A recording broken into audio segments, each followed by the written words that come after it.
Welcome to Sales Talk Tuesday. We're going to take a closer look at the difference between confidence and competence and what makes both of them work. And we're going to get into that right now.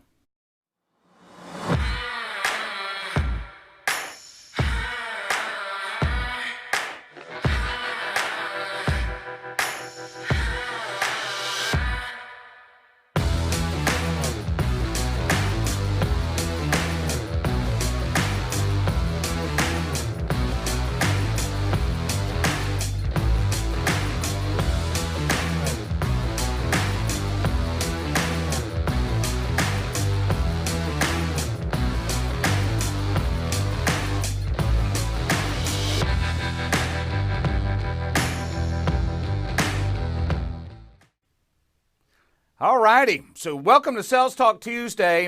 I want to, the beautiful thing about feedback sessions, I love to take live calls so that I can see what's really going on, because there's one thing, human nature, and we talked about this last week, when you're dealing with human nature, you're always going to try to protect yourself. You're always going to try to be right, and I'm going to give you a hint. If you ever want to get better at anything you do in your life, let go.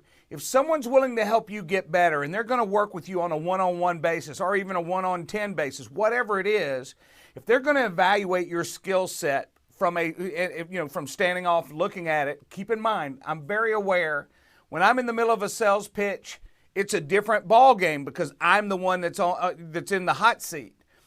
When I'm observing, it makes it a lot easier so that I can see what's happening between the customer and actually the representative. And that brings me to a point where I've worked with a lot of people. And the one thing, if you're ever going to get into complex sales, if you're ever going to become better, you've got to ask the right questions, but you've also got to think. You've got to get outside of your box. You've got to pull things from your experience in and tell a story that helps your client see the value of what you're bringing. And here's why I'm saying this. If a customer knew or thought that you were bringing something that was going to help them, they're not going to push back at all. They're just going to be what we call a laydown in sales. They're going to go, okay, great, this is what I need, let's implement. But what happens is, especially if you start getting into a new sales process, which is what I teach is sales, and I do change the subject. I mean, you got one guy out there going, hey, you got fish. Then you got another guy out there going, hey, it's all tonality. Then you've got another fella telling you, hey, it's not the words, it's the beauty of your language, whatever. Here's what I want you to realize. No matter which sales process you take, you've got to have confidence to push it out there, to make it work, to have the guts to engage that customer. And that's really what I want to look at here. Confidence requires engagement. If that's misspelled, I don't care. Competence requires you to think. And here's what I'm talking about. If you are doing a low-end sale and someone can write a word-for-word script to walk you through with a customer all the way through, you don't have to be confident or competent. All you have to do is follow the script, and then at the end they give you the words to say, and it's monkey see, monkey do. But I don't want salespeople. If you are a salesperson that doesn't want to become a true salesperson, please don't waste your time watching my videos. Because what I'm wanting you to do is to get into an area where you can make a lot of money by developing your skills, by getting better at what you do. And that's why when I go through these things, I talk about a lot of different concepts, but the thing I want to help you with is to get better. So if I had to choose a sales rep, do I want one that's, quote, competent, or do I want one that's confident? I'll take a confident person all day long because I can teach competence.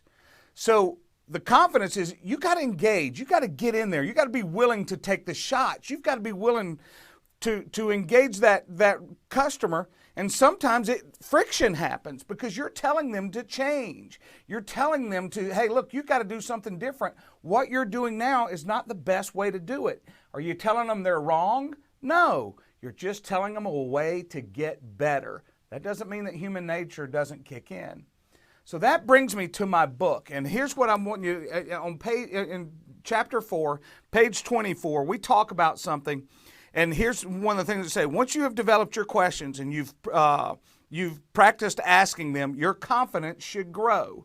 In other words, before you ever engage a customer, you need to find out what you need to know. Develop those questions in a structure so that it makes sense to the customer. And once you start asking them, you're going to expand the scope. They're going to tell you a lot of things that gives you their true value system. And that's what this paragraph's talking about. But here's what else comes out of this, and it's in the next paragraph. If you're not used to asking questions to get your customer to talk, and if you're not in their industry, you don't know their industry. I'm sorry. We don't know every industry. So when you start asking these questions, they're going to give you a ton of information, and it can become overwhelming. And that's where what I want you to realize, it's okay. Take your notes, collect your thoughts, prepare, get your, as you're going through it, say, okay, what do I need to know? Now, here's what I want to give you a hint. You are going to stub your toe. You're going to. I don't care who you are. You didn't just fall out of your mom and become a great salesperson and be a great thinker. It just doesn't work that way. It takes time for you to work through the process. And that's where, when I'm talking about here, you got to have that confidence. Yes, you've got to engage. But sooner or later, you've got to become more competent. You've got to focus on getting better at what you do, and that requires thinking. And I was observing one of the calls from one of my clients the other day, and I have to tell you, I don't care if you're inside or outside salespeople, at some point you got to use the phone.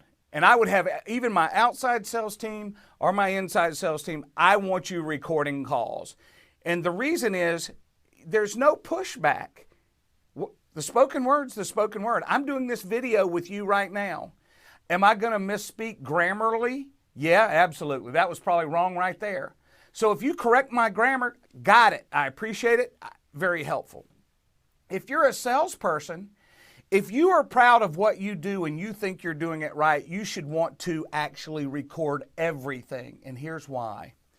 If the call doesn't come out the way you want it to come out, which is a close, or close for an appointment, or close for another call, whatever it is that the goal of that call, you want to go to someone else who looks at it differently, who's going to show you a different way of accomplishing the goal that you're looking at. And it brings me to a call that I listened to with one of my clients the other day. One of the best closes I've heard in a long time. Now keep in mind, I didn't get the front end of the call. All I was getting was where he was closing. Did he miss a very tiny speck? Absolutely. One little question probably would have changed that whole conversation. But keep in mind, I don't know what he knew beforehand because I didn't have that part of the call. But what I respected out of this gentleman was this. He pulls a story out of his childhood, talking about when he came from Maine and now he's in South Florida, and the experience between customer service was dramatic. But it was in relation to that customer. And I'm like, that is what makes a great salesperson. When you're talking to a customer and you have the confidence of not rolling over and playing dead. And I'm telling you, at one point in this call, based on where I was in the call, I may have bailed on it. But he had the initial knowledge of knowing what had happened in the call.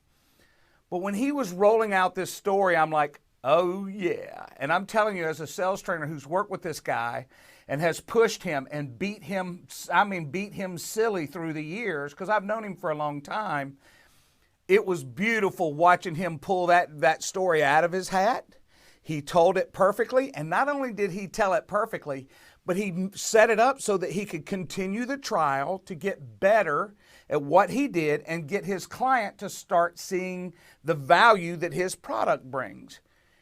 And that is what I'm talking about. If you have a script that says, okay, word for word, I want you to do this, no, I would never vouch for that. Having that structure and getting those questions answered so that when you're telling a story, it demonstrates the value of your competence. And here's what I'm talking about competence-wise.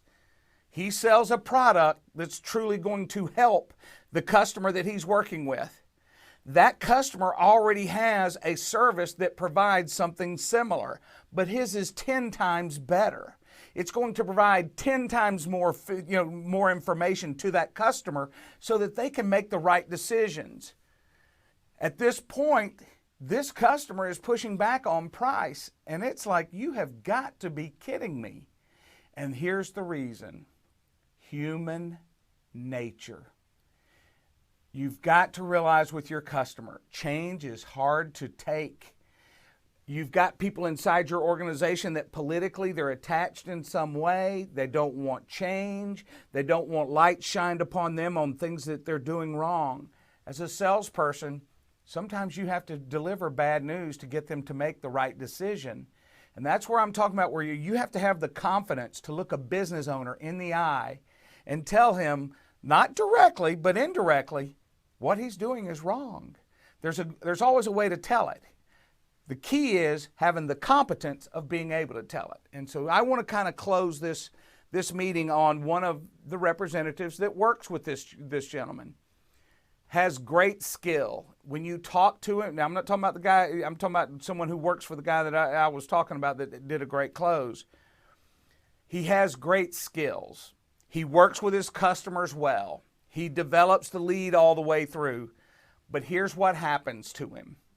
He doesn't do his questioning as well as he should, so it's hard for him to tie in stories to the customer's real situation. So when it comes time to the close, he doesn't have the confidence that his product's going to deliver the value that his customer needs to justify that cost. And that's what I'm wanting you to realize, ladies and gentlemen. If you're not paying attention and you're not recording and you're not going back and looking at something with a critical eye, you're never going to get better. You're just going to do the same thing, blame the customer, next call. Blame the customer, next call. What I want you to do is realize, if you're bouncing through a call, and what I'm talking about bouncing is you're scared to ask the nosy questions to get in to truly find out what's going on with that customer, it's going to make you less prepared to close that customer. So as a human, you're reluctant to close. You're reluctant to handle objections because in your heart, you know you're not prepared. I want you to gain the confidence of being able to ask that customer anything you need to ask them, and it will ultimately demonstrate your competence. The only way you're ever going to overcome that overwhelm is to get better at all steps in the sales process. You need to evaluate where you are. You look at Tiger Woods, and I bring him up because there's one thing. Look, the guy's had a troubled life. He's made some mistakes, but from a golfing perspective, he's one of the best ever. The man won the Masters, his game fell apart. He's had a knee surgery, now he's won another tournament. He set a new record on number of tournaments, professional tournaments won. The key is what I'm telling you is, no matter how good you are, you can always get better. The title of my book is How to Make Great Salespeople Better and Good Salespeople Great. And everybody's fought me on that title because it's like, Byron, it needs to be a building thing. Here's what I want you to realize. I don't care how good of a salesperson you are. You can always get better. I'm a trainer. I've been a trainer for a long time. To this day, I will always engage somebody. I want them to role play with me. I want them to help me. I want to get the feel for where they come from so that my competence gets better, and that makes my confidence even stronger. Here's what I want you to do. We're going to close this video out because I'm talking too long, but I want you as a salesperson, no matter how good you are, you can always get better. And every time no matter where you are, no matter how far you've come along, ask yourself one simple question: what can I do to do this better? And you will start finding the answer. You're not asking what you're doing wrong. You're asking what can you do better? Because I'm telling you, all of us can ask questions. All of us can ask for the order. But you can always ask those questions better, and you can close better. And it all comes from asking yourself, what do I have to do to get better? Hey, listen, if this video has helped you, please share it. If you're on YouTube, you'll see the little subscribe button. Subscribe, hit the bell notification, and let you know when I'm dropping another one. This has been a lot of practice for me. I'm going to continue to do some things to try to get these videos out more and more often and to you in different ways so that everything starts tying together. If you're on Facebook, please join my Facebook page or like my Facebook page. You'll get notification. But no matter what, as a salesperson, if there's something that I ever say, I want you to tell me what you disagree with. I want you to have the courage to reach out to me and be willing to role play on one of these shows. Because here's what will happen to you. You're going to get positive feedback, or at least feedback that's going to help you get better. I want to start bringing in live calls on these shows so that people can see what we do to help you get better.